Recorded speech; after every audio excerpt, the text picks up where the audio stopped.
Everything's locked up. I always like to lock things up before I go out and start doing a day's work. In this road, you really have to. I got to tell you something about yokes. When I think of locks, I think of yokes, something that kind of binds you. When I was back in Williamsburg some years ago, I was watching oxen as they were yoked together, one larger than the other, and these large yokes on them. And it made me think of something Jesus said in my studies some years ago.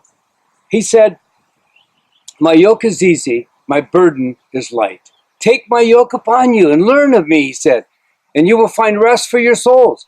And then he said, again, I want to repeat, my yoke is easy, my burden is light. I got to tell you something, when I looked at those oxen, it didn't look easy or light, but I started thinking about this. What could Jesus mean when he said, "My yoke is easy, my burden is light"?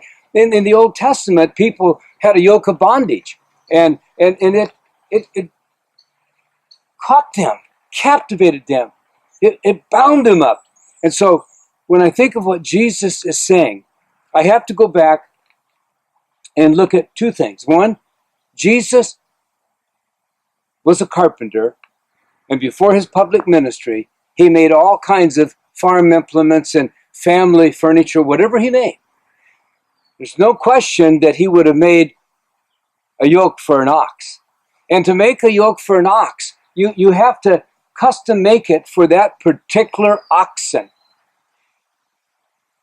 In the Greek, "my yoke fits easy" could be translated, "my yoke fits well." My yoke is easy, my yoke fits well. Jesus is saying, my yoke fits well.